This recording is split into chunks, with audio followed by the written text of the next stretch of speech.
Alright, what's going on, friend? Your friendly neighborhood old soldier coming at you again from Robeson County, North Carolina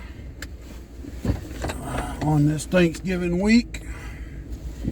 And I'm going to tell you what, it is unseasonably cold for here. We normally don't see freezing weather until January, February down here where I'm at. And it dropped below the freezing mark last night, and it's supposed to get down into the 20s here tonight and tomorrow night, maybe even Thanksgiving night. But I know tonight and tomorrow night for sure. Yeah. So, public service announcement, if you will. With the temperature getting colder, make sure you bundle up, dress in layers. You got to be outside working in this crap. Again, dress in layers, so if you start to warm up, you start to feel yourself sweat, downgrade a layer. Okay? You never ever, if you can help it, in cold weather, work up a sweater underneath the clothes that are keeping you warm, because the moment you stop, your body's going to go into a cooling mode. Okay? That's why you layer so you take a layer off and let that sweat evaporate as you work. That way you can layer back up to keep warm. Right? Also watch out for frostbite, chilblains, wind burn. For those of you that live where the white stuff falls constantly, you know, snow blindness, snow burn. Right, that's your public service announcement for today. Oh yeah, don't drink the Joe Biden Kool-Aid. That's the other one. Yesterday I gave you my opinions on the Kyle Rittenhouse case.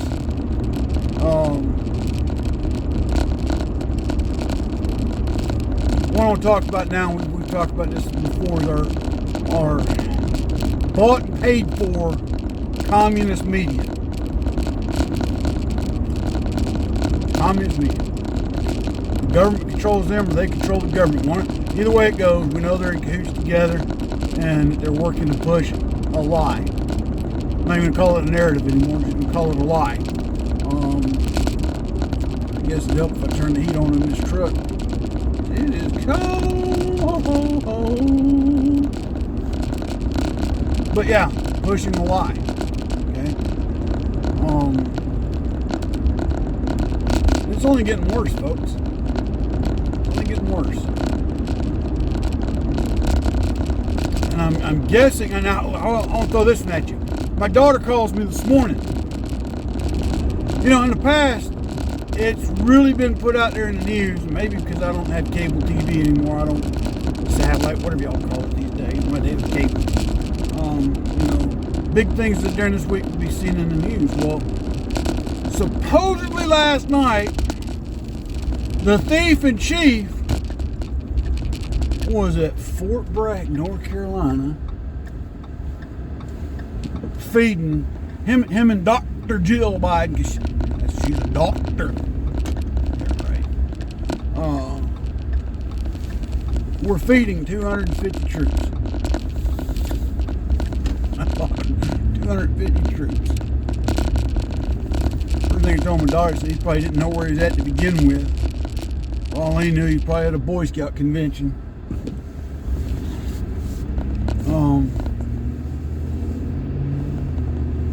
But yeah, you know, all the past presidents, that's always been a big thing on Thanksgiving week. Show that you're supporting your soldiers, your troops, by feeding them. Supposedly this happened like late in the evening. Didn't hear nothing, you know. And usually you see things on Facebook, some of the pages you might be on Facebook or Instagram. I didn't see no indications or clues that he was going to be there. You know, for something like that, normally a president just don't arbitrarily show up. Maybe it's me. I don't know. Of course, he's thief in chief and Jezebel for vice president.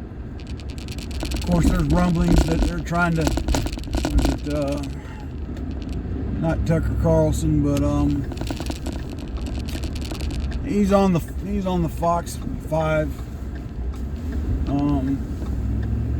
He's one of the few that Fox got left, not afraid to step on some toes. I can't think of the boy's name right now. Anyway, he was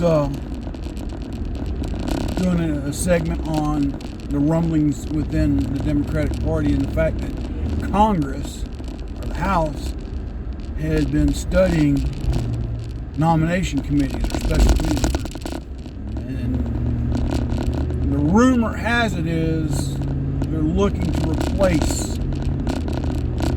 the Jezebel. It has come out statistically now that she is the most unpopular VP that the United States has ever had. I told you that. They got her on that ticket with the thief in chief. In fact, they stole the election. But their whole world seems to be topsy-turvy right now. Now, let's shift to the right side of the spectrum here. The so-called Republican Party, they're not doing much better. You know, you got at least a third in Senate, probably about that many in the House that seem to be starting to vote Rhino.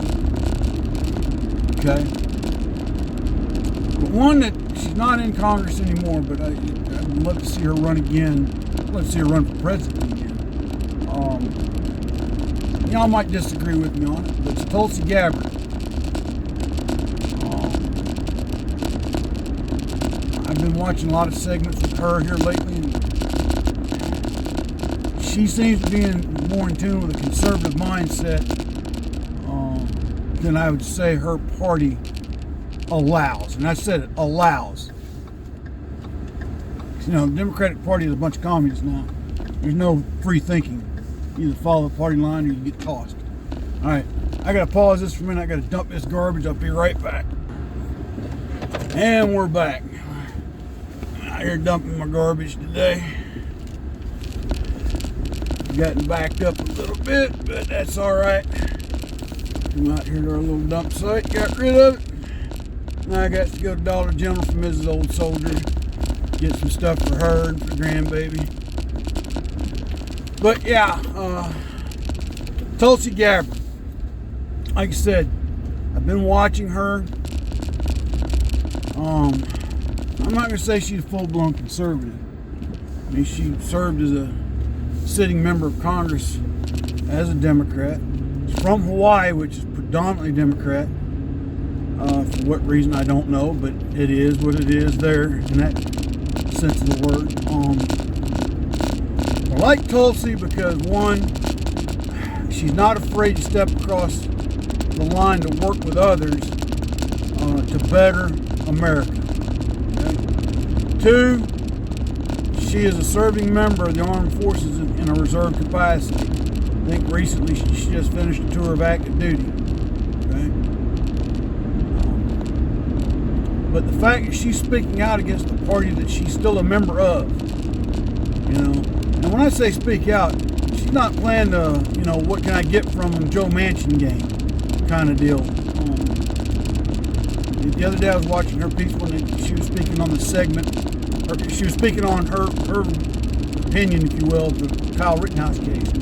You know, she basically lambasted the left about buying into so many of the false stories and false lies and everything that the prosecution was trying to tell. And they bashed the media for trying to convict this kid in the court of public opinion. Okay? So yeah, that's one I would keep your eye on, folks. I think she's worth the watch if we get to a point that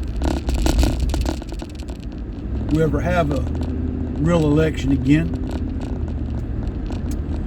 But with that being said, folks, I got to head to Dollar General now, like I said, to get some things for Mrs. Old Soldier and the grandbaby. We'll get to keep them again tonight. So, other than that, y'all stay safe out there, stay vigilant, stay armed, keep your eyes open, head on a swivel.